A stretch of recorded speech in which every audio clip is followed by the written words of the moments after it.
don't use your attorney as your psychologist or your therapist.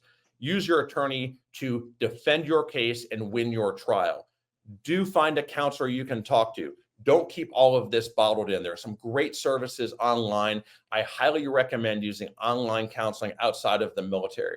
There are resources like BetterHelp, Talkspace, Cerebral, Seven Cups.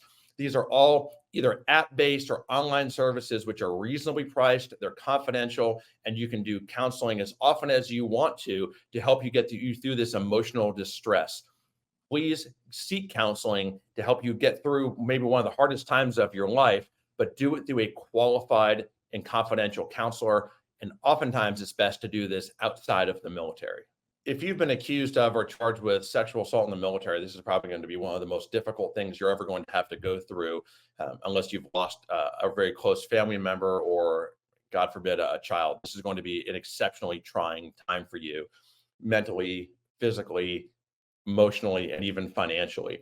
You have to find a way to cope and get through this situation because your outlet for this can't be social media. Your outlet for this can't be destructive behavior. Your outlet for this can't be to turn your attorneys into your counselors.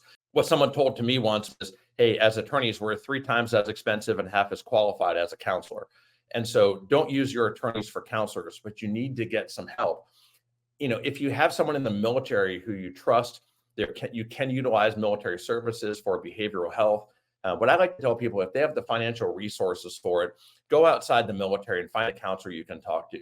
There are so many online services now that are reasonable, whether it is BetterHelp or Regain, or there's a whole host of different online services that are completely confidential, that are outside the military, where you can do counseling telephonically or via Zoom or in other means. Find someone to talk to about the stresses and the emotions that you're feeling about these events. And you can do that for reasonably priced, outside of the military, and in complete confidentiality.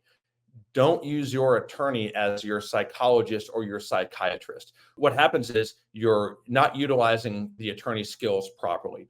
As an attorney, I empathize with everything that you're going through. It is horrific what you're going through, but I need to maintain objectivity as much as possible and focus my time, energy, and efforts on looking at the evidence, looking at how we're going to win your case, and building a strategy that's going to win, because winning is going to solve almost all of these problems.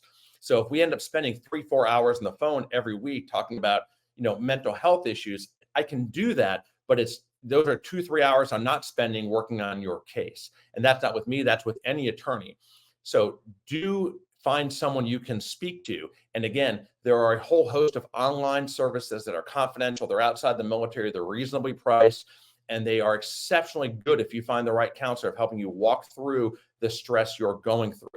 Do not use your attorney as your psychologist or your mental health counselor. It is not a good use of your own finances, your own resources, and it takes your attorney's time and really mindset from one problem they should be solving, which is winning your case, to trying to be a psychologist or a psychiatrist, which we can do, but we're sure as hell not qualified to do it.